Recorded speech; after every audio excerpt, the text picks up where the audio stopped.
Hello friends, welcome back to Plot Pointers. Today we are going to explain an action crime thriller film made in 2023, titled John Wick, Chapter 4. Spoilers ahead. Grab a popcorn and enjoy the show.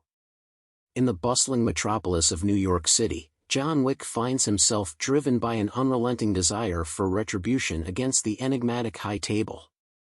Concealed beneath the city's labyrinthine underground, he allies with the Bowery King while meticulously plotting his vendetta.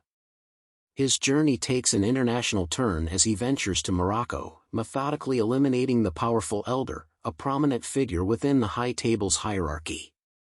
Swiftly responding to this audacious act, the Marquis Vincent Bissett de Graymont, an influential member of the High Table, orchestrates a meeting with the seasoned Winston, who manages the prestigious New York Continental Hotel.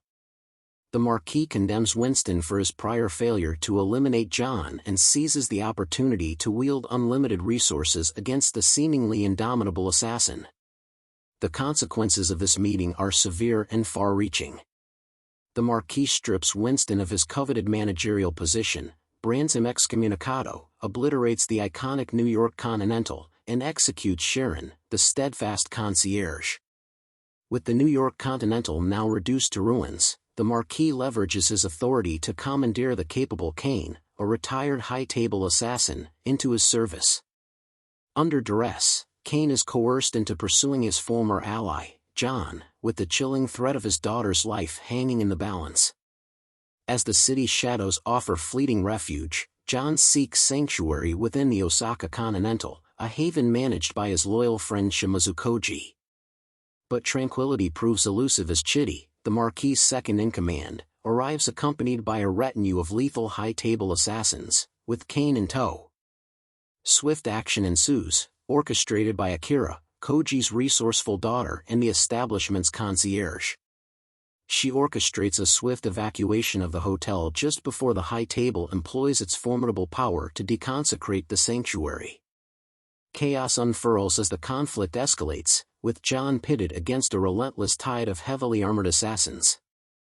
This crescendo of violence culminates in a climactic face-off between John and Kane, a duel that only subsides with the intervention of Mr. Nobody, a shrewd bounty hunter with his own motivations. Koji's valiant efforts don't go unnoticed as he joins the fray, tirelessly defending John and his daughter against overwhelming odds. Ultimately, Kane succumbs to his conscience, sparing Akira and leaving her unharmed. Returning to the heart of the city, John's path crosses with the embittered Winston, their meeting set against the backdrop of Karen's final resting place. In this poignant encounter, Winston proposes a solution rooted in an ancient High Table tradition, a challenge that could grant John freedom from his tangled obligations. This entails invoking a duel, but the challenge must be presented on behalf of a formidable crime family.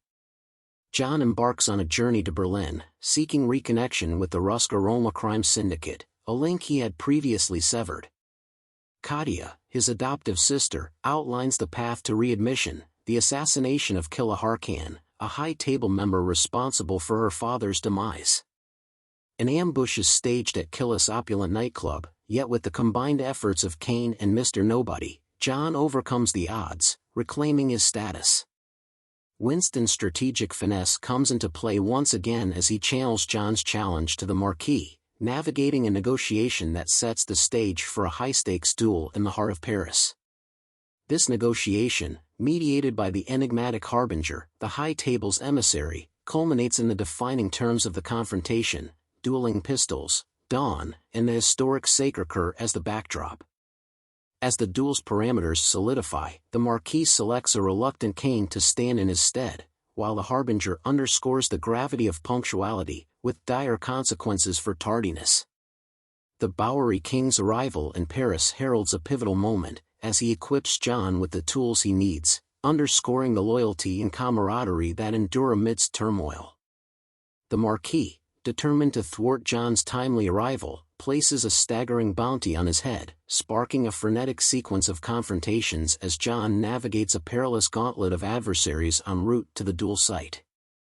Among these encounters is a tense standoff with Mr. Nobody, marked by a canine intervention that shifts the tide. Collaborating with Kane and Mr. Nobody, John battles his way through relentless assassins en route Foydier, arriving at the designated duel grounds in the nick of time.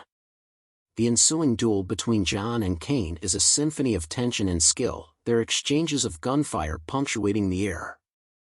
John's strategic acumen prevails as he surprises the Marquis, reserving a decisive third shot. With unerring precision, he ends the Marquis's reign. In the wake of this seismic victory, the Harbinger acknowledges the tenacity of John and Kane, granting them liberation from the clutches of the High Table. Meanwhile, Winston is reinstated, and the legacy of the New York Continental begins to rise from the ashes. As the story draws to a close, John takes a moment to reflect on his past, his marriage, and the arduous path he has trodden. These introspective musings segue into a poignant farewell as John succumbs to his injuries, his chapter ending amidst the city's unforgiving embrace. In the closing moments, the scene shifts to New York once more, where Winston and the Bowery King stand before John's resting place, nestled beside that of his beloved late wife, Helen. And in the lingering shadows of the narrative, a post-credits scene unfurls, an unexpected twist, as Kane returns to Paris to reunite with his daughter, only to face a knife-wielding Akira, driven by her own thirst for vengeance.